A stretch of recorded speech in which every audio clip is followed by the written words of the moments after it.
Everything is finally improving and suddenly you want to escape. The opportunity arrives, but you delay answering the message. The relationship feels safe, so you start searching for problems. The project gains momentum, then you stop showing up. You call it bad timing, confusion, or losing motivation. But sometimes your mind is protecting an older version of you. Self-sabotage rarely looks like a dramatic act of destruction. It usually arrives disguised as one reasonable decision. I will start tomorrow. Then the door closes and relief arrives before regret. Why would your brain destroy something you genuinely wanted?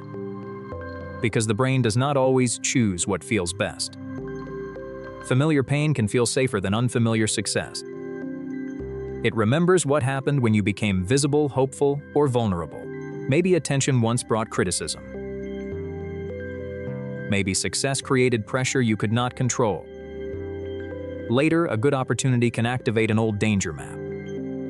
The present looks promising, but your body remembers the past. That creates a conflict between desire and protection. Another quietly pulls the emergency brake. You are responding to danger signals you barely recognize. Identity makes the pattern even stronger. If you believe you are always overlooked, being chosen feels confusing. If you believe you fail, progress creates psychological tension. Success starts contradicting the story you know about yourself. So it may restore familiarity by creating another failure. You miss the deadline, choose the wrong person, or disappear. Then the old identity feels painfully correct again. At least the world makes sense. This is called identity protection. Because changing your life also means changing who you are. You may lose routines, roles, friendships, and familiar explanations. It can also take away the person you learned to be. Imagine Nora, who dreamed of becoming a designer. For years, she believed nobody would take her seriously. Then a major studio requested her portfolio. She had 10 days to send it. On day one, she reorganized each task looked productive, but none moved her closer. By day 8, anxiety had replaced excitement. By day 10, the portfolio still fell unfinished. The deadline passed and Nora felt unexpected relief. Now nobody could discover whether she was truly talented. That is the hidden reward inside many forms of procrastination. The future cost is distant, but relief happens now. The brain learns from immediate rewards faster than future consequences, so every escape makes the next escape more likely. Fear of failure is only half the story. Many people are secretly afraid of success. Success creates visibility. Visibility creates judgment. What if people expect more next time? What if everyone discovers you cannot repeat it? Remaining unfinished protects the fantasy of potential. You can still believe you might have succeeded.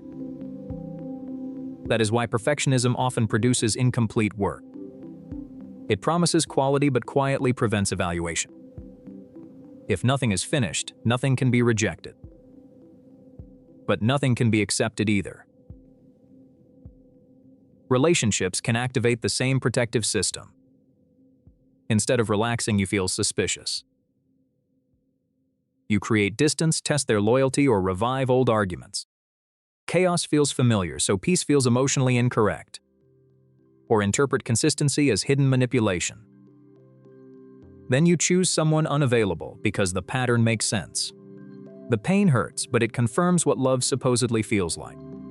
Self-sabotage is often loyalty to an old survival strategy.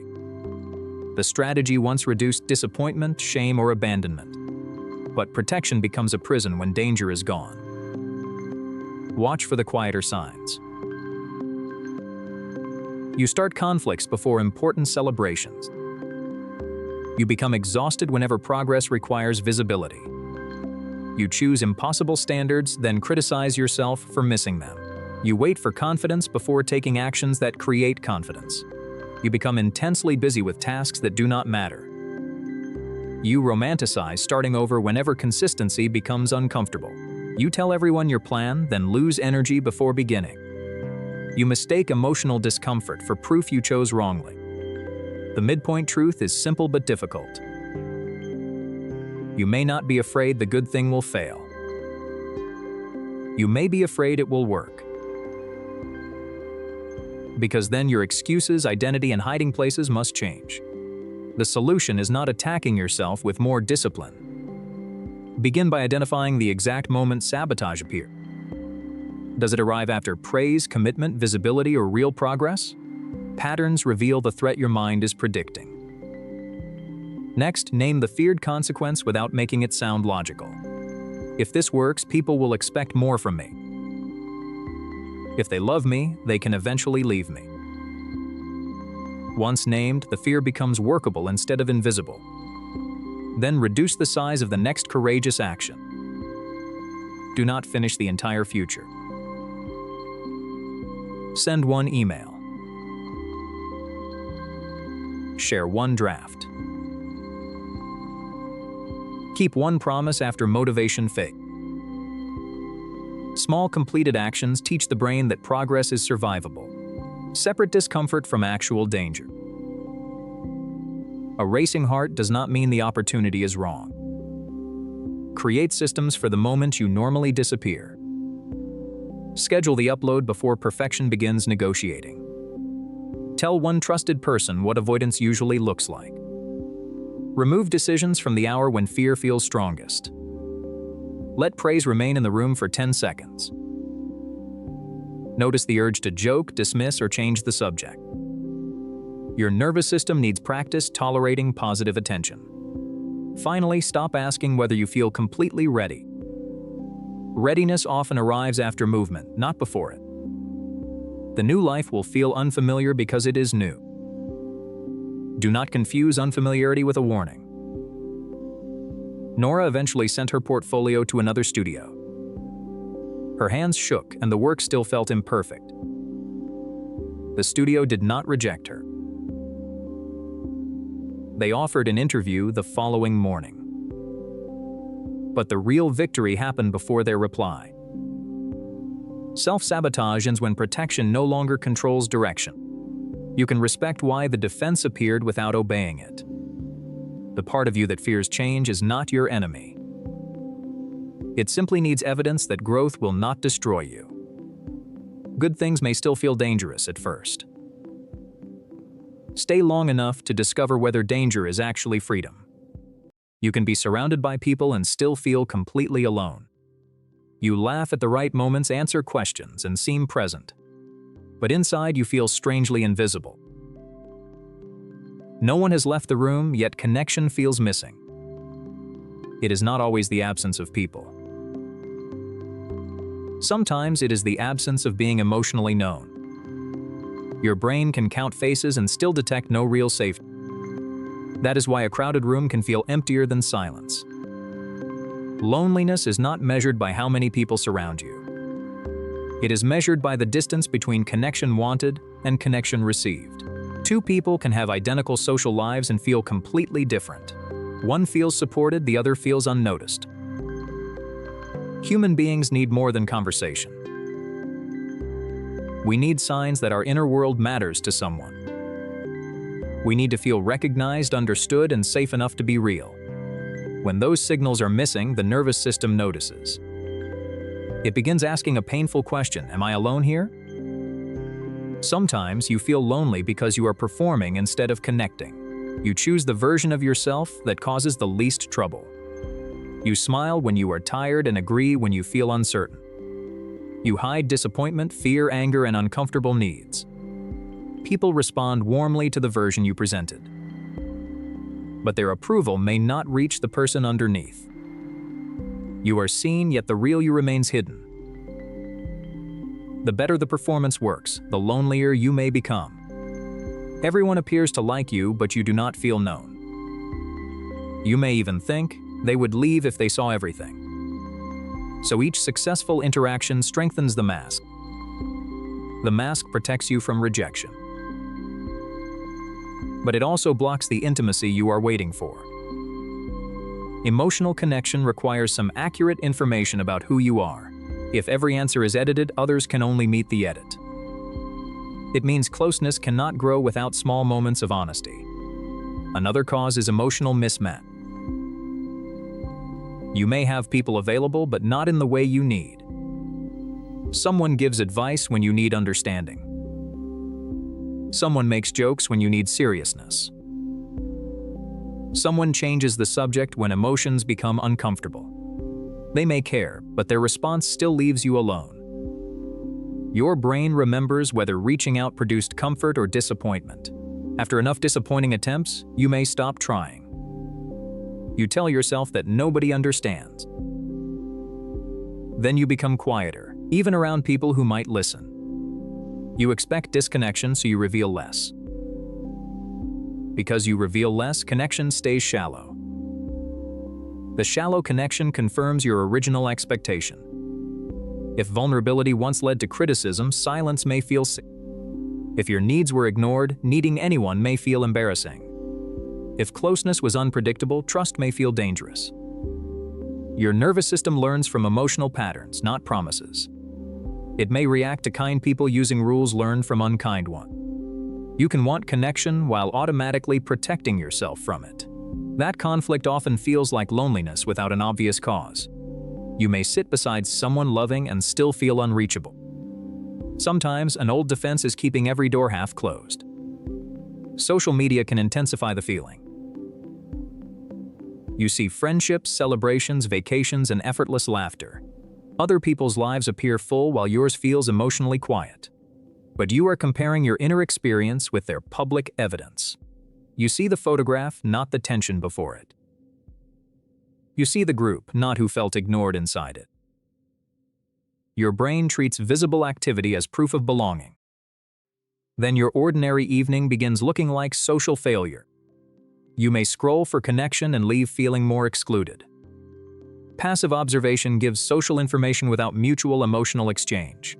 You witness other lives, but nobody witnesses yours. Another factor is the fear of burdening people. You may believe your feelings are too heavy or inconvenient. You reduce your pain into something easy to hear. You say you are fine when you mean you are struggling. The loneliness grows because nobody responds to the hidden message. You may secretly hope someone will notice without being told. When they do not, it feels like proof they do not care.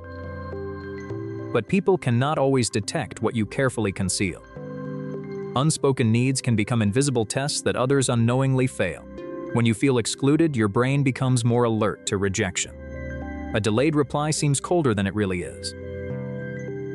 A small disagreement feels like the beginning of abandonment. Your brain scans for evidence that you do not belong. Then you withdraw to avoid more pain. Unfortunately, withdrawal removes opportunities for corrective experiences. The protective action keeps the original fear alive. You leave conversations feeling more tired than connected. You know many people but contact nobody when something important happens. You give support easily but feel uncomfortable receiving it. You are entertaining, helpful, or calm but rarely honest. You disappear during difficult periods and return when you seem fine. You assume other people have closer relationships than you do. You mistake being included for being understood. They suggest your connection system is not receiving what it needs. So how do you reduce loneliness without forcing fake closeness? First, stop counting people and start evaluating emotional safety. Ask who allows you to be imperfect without punishment. Notice who listens without immediately correcting or competing. One emotionally safe person can matter more than a crowded contact list. Second, practice small honesty instead of dramatic disclosure. Admit when something mattered more than you expected. Share one true sentence and observe how it is received. Trust grows through repeated accurate experiences, not one giant confession. Third, make direct requests instead of invisible tests. Say, "I need listening more than advice right now." Ask someone to spend time with you instead of waiting silently. Clear requests give caring people a real chance to respond. Fourth, create connection through repetition. Familiarity gives strangers time to become emotionally meaningful. Most closeness grows slowly through ordinary, repeated contact. Fifth, reduce passive comparison when you already feel excluded. Choose one real message over 30 minutes of silent scrolling. Sixth, notice when old defenses enter a new relationship. Ask whether the present person is unsafe or merely unfamiliar. Finally, remember that loneliness is a signal, not an identity. It does not mean you are unlovable or permanently disconnected. It means some part of you is asking for meaningful contact. You do not need everyone to understand you. You need a few relationships where hiding is not required. The room may be crowded, but connection begins with one honest moment. Let someone meet the person behind the performance. Being known is frightening, but remaining unseen has a cost. You are not asking for too much by wanting emotional closeness. You are asking for one of the most human things possible. Tonight, you will probably make a promise to yourself. Tomorrow, you will wake up earlier, stop scrolling, start exercising. Finally, do the thing you have avoided for months. And for a few minutes, you will believe it. But tomorrow arrives, and a different version of you takes control. So who is that person? The lazy you? The weak you? Not exactly. What takes control is an ancient survival system doing precisely what it was designed to do. The disturbing part is that it can make self-sabotage feel completely reasonable while it is happening. Psychologists describe pieces of this pattern with different names: avoidance, negative reinforcement, temporal discounting. But together, they create what we will call the comfort loop. Trigger, discomfort. Escape, relief. Repeat. 5 steps so fast that you rarely notice them. Imagine Alex needs to prepare a presentation. The trigger is simple. He opens the empty document.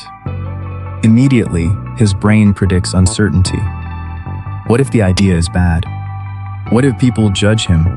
What if he discovers he is not as capable as he hoped? Nothing bad has actually happened. Yet his shoulders tighten, his chest feels heavy. The task now carries an emotional price. This matters. Procrastination is often not a time management problem. It is an emotion management problem. Alex is not avoiding the document. He is avoiding the feeling attached to it. Then comes escape. Alex checks one notification. He tells himself he needs a quick mental reset. 10 minutes, disappear. Then 30. Notice the trick. His brain does not say, "Destroy your future." It says, "You will perform better after you feel ready." The moment Alex escapes, the tension drops. That tiny wave of relief is the reward. Not pleasure, relief. And the brain learns from rewards. It records a brutally efficient lesson.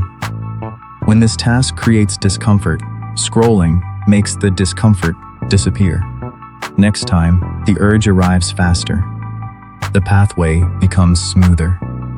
Like footsteps across grass becoming a dirt road, repeated escape becomes automatic. Eventually, Alex feels the urge to avoid the task before he has even opened it. The loop has learned to start itself. This is why intelligence does not protect you. In fact, a clever mind may invent better excuses. I need more research. The timing is wrong. I work best under pressure. Intelligence can become the loop's lawyer, defending avoidance with arguments that sound impressively rational. There is another bias at work. Your brain values relief now more strongly than reward later. The presentation finished next week feels abstract. The discomfort in your chest feels immediate. So your present self borrows comfort and sends the bill to your future self. But the bill grows. Guilt joins anxiety. The unfinished task becomes larger in your imagination. Now beginning feels even harder, so you escape again. This is emotional compound interest. Each delay reduces discomfort for a moment, then increases the total discomfort waiting for you. After enough repetitions, behavior becomes identity. You stop saying, "I avoided this task," and start saying, "I am lazy." That sentence feels like an explanation, but it is actually a cage. If laziness is who you are, Every failure becomes evidence, and every success looks like an exception. Here is the twist. You do not break the comfort loop by becoming more motivated. Motivation is a feeling, and feelings change. You break the loop by changing what happens between discomfort and escape. That tiny space is where your freedom lives. First, name the real emotion. Not, "I do not feel like working." Be precise. "I am afraid this will be bad. I feel confused about the first step. I resent that I have to do this." A named emotion becomes an experience, not an order. Second, shrink the action until it becomes physical and almost embarrassingly easy. Not work on the presentation. Open the file. Write one ugly headline. Add one empty slide. The brain fears vague mountains. It handles visible stones much better. Third, make a 10-minute contract. You are not promising to finish. You are promising to stay with the discomfort for 10 minutes before choosing whether to stop. This retrains the brain. Discomfort can rise, peak, and fall without requiring escape. And finally, most people wait to feel confident before acting, but confidence usually arrives after evidence. One paragraph written, one difficult call made, one workout completed. Action creates evidence. Evidence creates confidence. Waiting reverses the order and leaves you waiting forever. Then redesign the environment. Put the phone in another room. Leave the document open. Remove one click between you and the good behavior. Add 20 seconds between you and the escape. Willpower argues with temptation. Environment quietly removes the argument. One warning: shame strengthens the loop. Calling yourself useless adds emotional pain, and emotional pain creates a stronger desire to escape. Self-compassion is not letting yourself off the hook. It is removing the extra weight so you can actually move. When you catch yourself escaping, try this sentence: "I am not failing. I am feeling discomfort, and my brain is offering an old solution." Then ask, what is the smallest honest action I can take for the next 10 minutes? Not perfect. Honest. The first time this may feel almost pointless. But your brain is always updating its predictions. Every time you remain present and survive the discomfort, you teach it something new. Beginning is not danger. Discomfort is temporary. Escape is optional. Escape is gradually, a new identity forms, not from affirmations, but from receipts. You become someone who can begin while uncertain. Someone who can feel an urge without obeying it. Someone who keeps small promises, especially when nobody is watching. And that is the part nobody tells you. Discipline is not becoming a person who never feels resistance. It is becoming a person who no longer treats resistance as a command. The uncomfortable feeling can ride in the car. It just does not get to drive. Kyushu. So tonight, choose one thing you have been avoiding. Name the feeling. Shrink the step. Set 10 minutes. Then begin before your brain negotiates, because tomorrow, a different version of you may try to take control. But tonight you decide which version gets stronger. At midnight, Maya remembers humiliation from 7 years ago. Nearly asleep, she feels the old scenes suddenly revive. Her awkward words replay with painfully perfect, cruel clarity. Maya imagines everyone judging her, though they probably forgot. Her body reacts as if the embarrassment happens again. Her face warms, stomach tightens, and sleep disappears completely. Why does her brain choose the quietest hour now? Night removes distractions and turns memory into private theater. The replay is not random, meaningless, or completely accidental. Her brain tries protecting her with an outdated alarm. During daytime, movement and decisions occupy Maya's full attention. Messages, traffic, conversations, and tasks compete for mental space. At night, distractions fade, making her inner world louder. The brain's default mode network becomes noticeably more active. It reflects on self, relationships, memories, and possible futures. Useful reflection can become repetitive, exhausting emotional investigation quickly. Her mind scans unfinished social moments for hidden danger. One awkward laugh outweighs an otherwise completely pleasant day. Her brain asks whether she unknowingly broke social rules. Then it reconstructs the event from every possible angle. She remembers standing, speaking, and who looked away nearby. Perfect alternative responses appear inside parallel thought bubbles nearby. This feels productive but becomes pointless mental time travel. The brain confuses repetition with solving what cannot change. Replaying feels like repairing, but nothing truly gets fixed. Embarrassment is a painful form of social threat response. Social pain activates systems linked with physical pain pathways. For early humans, rejection threatened protection, food, and belonging. The brain learned treating social mistakes as survival information. An awkward moment could damage acceptance and group status. Modern life is safer, but ancient alarms still activate. One forgotten joke can trigger fears of tribal rejection. Her brain warns against risking exclusion, not declaring stupidity. The outdated alarm greatly exaggerates the actual social threat. The spotlight effect intensifies how visible Maya feels socially. She overestimates how closely others notice her behavior daily. She experiences herself from her own attention's central position. Everyone else experiences themselves from their own central position. Their minds focus on personal mistakes, worries, and insecurities. Her awkward sentence may vanish from others' memories instantly. The frowning person may feel tired, distracted, or uncomfortable. Still, Maya interprets one expression as permanent social judgment. Her mind creates a courtroom with 3 impossible roles. Without outside evidence, the imaginary trial never truly ends. Memory functions differently from how most people commonly imagine. It is not perfectly stored like an internal recording. Each recollection reconstructs the experience from scattered mental fragments. Real details mix with emotions, assumptions, and missing information. Tonight's memory may feel harsher than the original event. Present insecurity paints the old memory with darker shadows. Each replay can add reactions that never actually happened. She may not remember the original moment accurately anymore. Instead, she remembers her brain's most recent reconstructed version.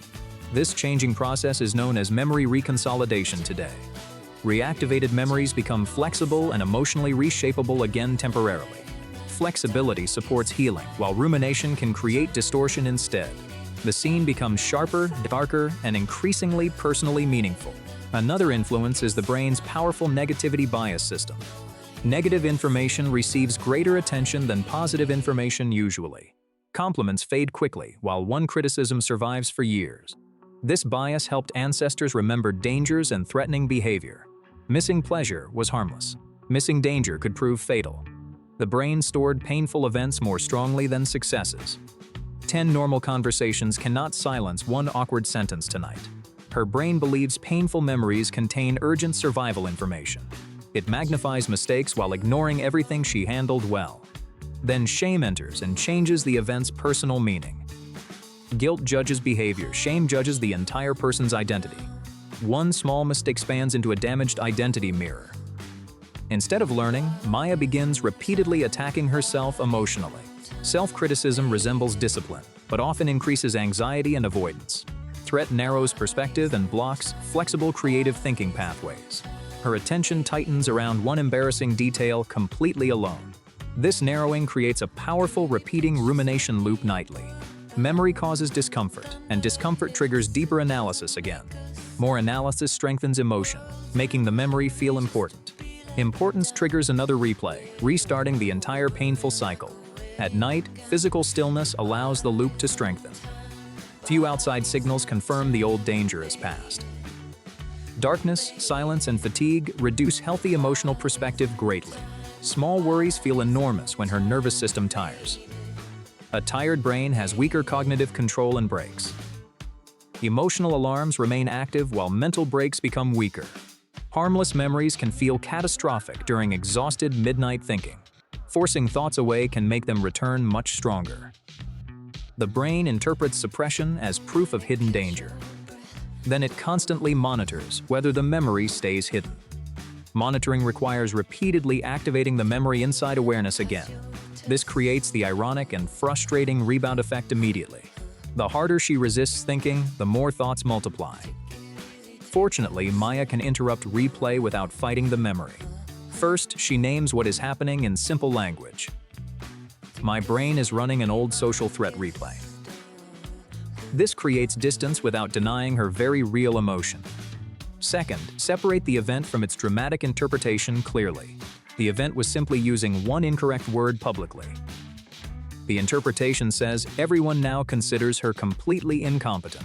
Only the simple event is directly supported by evidence. Third, imagine someone loved making the identical human mistake. She would respond with kindness, perspective, and realistic understanding. Maya gives herself the same gentle interpretation she offers. Fourth, she completes the lesson, then closes the case. She writes one sentence about responding differently next time. A clear lesson tells her brain processing is complete. Fifth, Maya adds a healthier ending to the memory. She imagines recovering, smiling, continuing, and remaining socially accepted. This does not pretend the original mistake never happened. It teaches her brain embarrassment is survivable, not fatal. Sixth, Maya returns attention toward present physical sensations gently. She feels the mattress, breathes slowly, and relaxes tension. Her body sends evidence that she is safe now. Awkwardness is the unavoidable price of participating in life. People avoiding embarrassment often avoid speaking, creating, and connecting. Her memory proves she participated instead of hiding away. Others forget because they replay their own mistakes nightly. The younger person she punishes no longer exists unchanged. She has learned, changed, and outgrown that earlier version. The past may knock, but it deserves no keys. Notice the memory, keep the lesson, then let go. You are not your tired brain's worst remembered moment. You worked for months, maybe years, to reach one important goal. You imagined the moment would finally change how life felt. Then the result arrived, and for a few hours everything glowed. But soon the excitement became quieter than you expected. The room looked the same, and your mind found another problem. You wondered why success did not feel like enough. But it does not mean the achievement was meaningless. It means the brain adapts faster than your imagination predicts. This is the psychology of the arrival fallacy. The arrival fallacy is the belief that one future milestone will create lasting happiness. It sounds like, once I get there, I will finally feel complete. The goal may be money, status, love, fitness, recognition, or freedom. Before success, your mind fills the future with emotional promises. You imagine confidence, relief, belonging, and permanent peace. It becomes a container for every feeling missing today. But the real achievement cannot carry every promise placed inside it. When it arrives, reality is smaller than the fantasy. Your brain also uses dopamine differently than many people assume. Dopamine is strongly involved in motivation, anticipation, and learning. It rises when progress feels possible and rewards seem near. That is why the chase can feel more energizing than the prize. Your attention narrows around the next step. Uncertainty keeps the reward system active. Then the goal is reached, and the prediction becomes complete. The tension drops because the brain no longer needs to pursue. You may call that calm, but experience it as emptiness. The system designed to move you forward has stopped pushing. Another reason is hedonic adaptation. People gradually adjust to positive changes in their lives. A new achievement feels extraordinary because it is new. Then the brain updates its definition of normal. What once felt impossible becomes part of the background. The new salary becomes the usual salary. The new home becomes the place where chores happen. The new title becomes another line in your daily routine. Adaptation protects the brain from being overwhelmed by constant emotion, but it also reduces the intensity of good changes. You simply stop noticing it as often. Attention moves from what improved to what still feels incomplete. That shift creates the illusion that nothing changed. Social comparison can make the emptiness stronger. Before reaching the goal, you compared yourself with your past. After reaching it, you compare yourself with people above you. The reference group changes as soon as your position changes. The finish line moves because your social environment moved. Achievement becomes the entrance ticket to a harder comparison. You feel behind again, even from a higher position. This is sometimes called the hedonic treadmill. You keep moving, but your emotional baseline follows you. The destination changes while the internal pattern remains. Identity can also become trapped inside the pursuit. For months, your life had a clear mission. You knew what to do when you woke up. Your struggle organized your time, attention, and sense of purpose. People may have known you as the person chasing that goal. Then success removes the structure that carried you. The problem is solved, but the identity built around solving it remains. Without the chase, the day can feel strangely shapeless. You temporarily lose the version of yourself created by pursuing it. This can happen after graduation, marriage, a launch, a competition, or retirement. You are leaving behind routines, pressure, and a familiar future. The achievement closes a chapter your nervous system understood. The blank page afterward may feel more threatening than expected. Perfectionism adds another trap. A perfectionistic mind rarely allows an achievement to stay complete. It instantly searches for flaws, exceptions, and missing proof. You may minimize the result by calling it luck. You may focus on what could have been better. You may move directly to the next challenge without celebrating. That prevents the brain from fully encoding success. The moment becomes another task instead of a meaningful experience. Then you remember the stress more clearly than the accomplishment. Your mind learns that success only creates more pressure. Some people also use achievement to escape uncomfortable feelings. Work provides structure when loneliness feels unclear. Goals create control when life feels uncertain. Progress distracts from grief, fear, or low self-worth. As long as you are moving, you do not have to look inward. Success removes the distraction and reveals what was already there. The achievement did not create the emptiness. It exposed an emptiness the chase had temporarily covered. This is why external success cannot automatically repair internal pain. A trophy can confirm performance but not create self-acceptance. Applause can recognize your work but not replace intimacy. Money can reduce many real problems but not answer every emotional question. Achievement matters, but it has limits. So how do you enjoy success without immediately losing it? First, separate the goal from the feeling you expect it to create. Ask what emotional promise you attach to the outcome. Did you expect safety, worth, love, freedom, or respect? Then identify which parts the goal can realistically provide. Second, build a life that contains meaning during the pursuit. Do not postpone every relationship, hobby, and quiet moment until later. A goal should organize part of your life, not consume all of it. Third, create a deliberate arrival ritual. Pause before replacing the completed goal with another demand. Write down what changed, what it cost, and what you learned. Share the moment with people who understand the journey. Celebration helps the brain register that something meaningful happened. Fourth, practice positive comparison with your earlier self. Look backward long enough to notice the distance traveled. Your past self may consider today's ordinary life extraordinary. Fifth, let identity become larger than achievement. You are not only a worker, creator, winner, provider, or performer. Build parts of yourself that do not depend on constant proof. Connection, curiosity, character, and contribution can survive changing goals. Sixth, choose process-based goals alongside outcome goals. An outcome can end, but a meaningful practice can continue.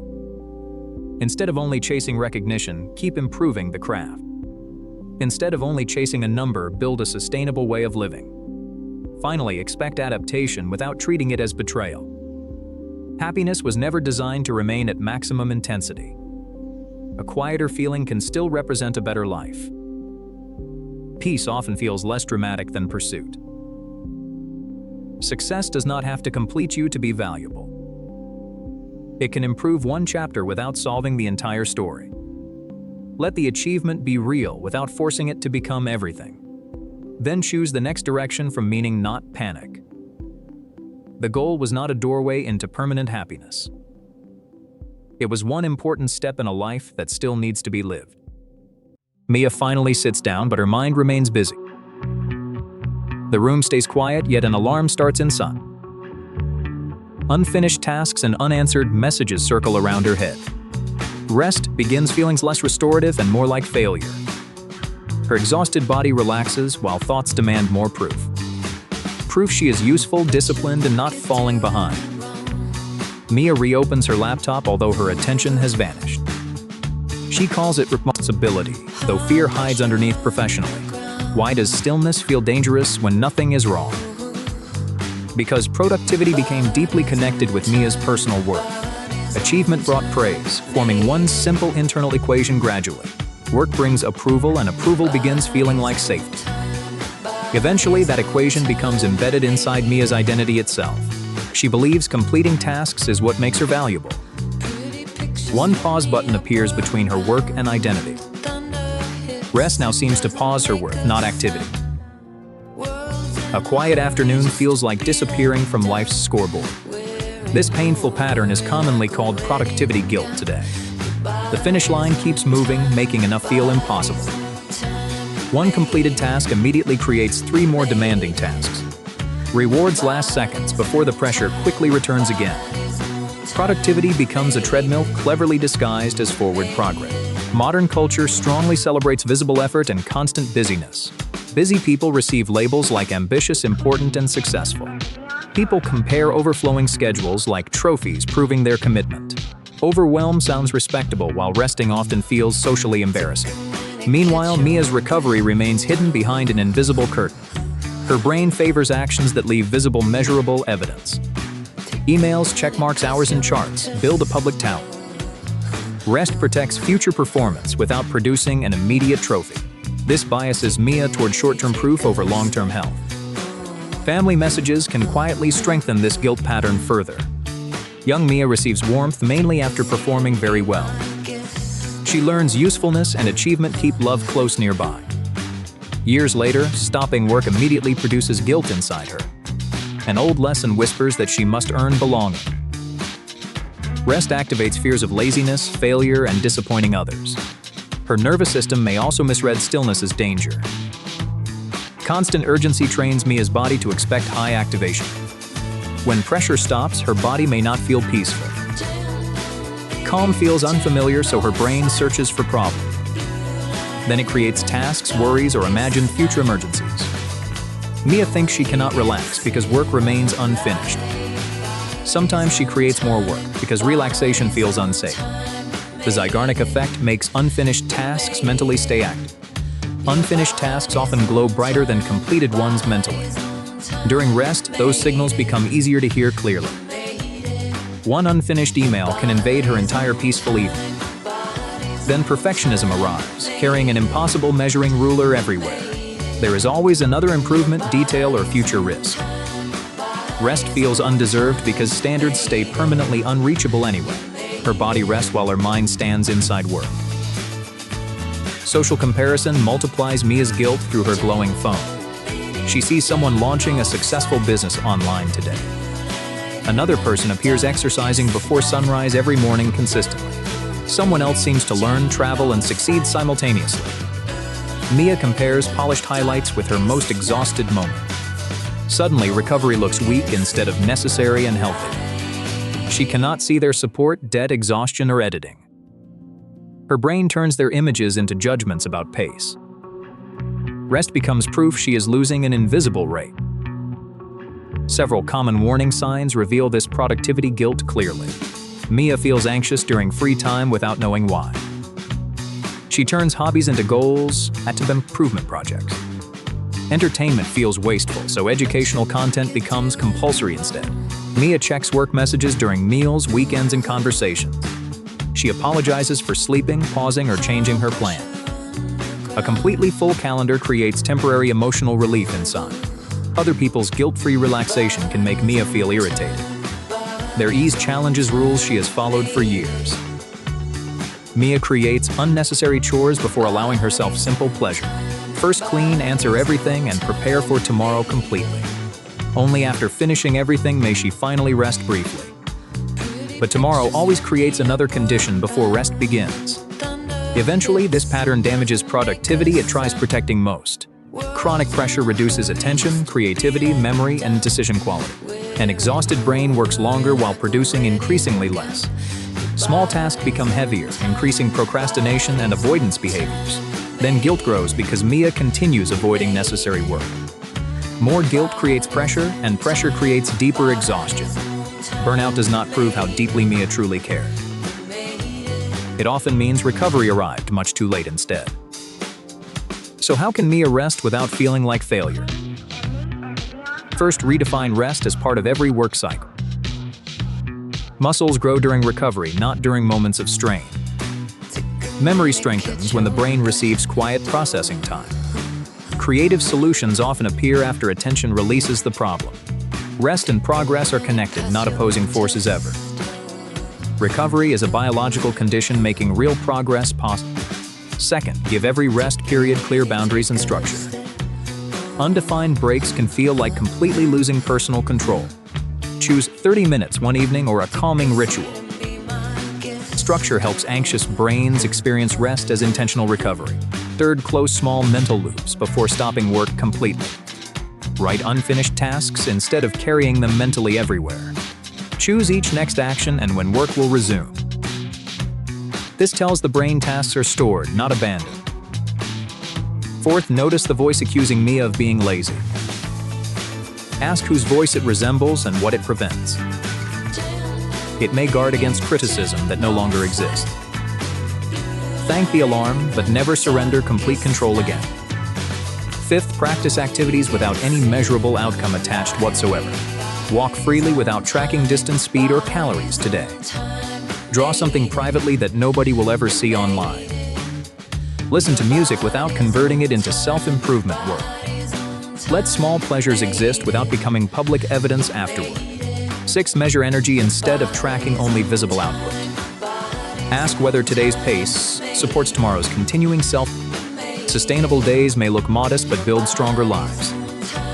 Finally, separate human worth from usefulness and constant achievement. Mia remains a whole person before completing any task.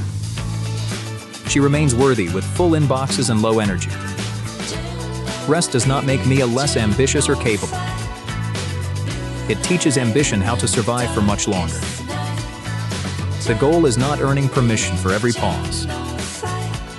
Stop treating exhaustion as the price of belonging somewhere. Her value remains steady when every work screen closes. Sometimes responsibility means calmly closing the laptop and stopping.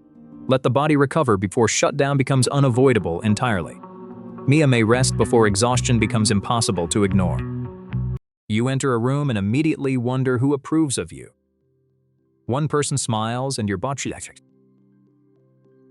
Another looks distant and your mind locks onto them. 10 friendly reactions disappear behind one uncertain face. You replay your words, posture, timing, and tone. You begin adjusting yourself before anyone asks you to. It is the exhausting need to be accepted by everyone. Why does one person's disapproval feel so powerful? Because the human brain was built to monitor belonging. For early humans, social rejection could threaten survival. Being accepted meant protection, food, cooperation, and shared knowledge. Being excluded could mean facing danger alone. So your nervous system learned to treat social judgment seriously. Modern rejection is usually less dangerous, but the alarm remains ancient. Your body can react to criticism like a real social emergency. That is why approval can feel like safety.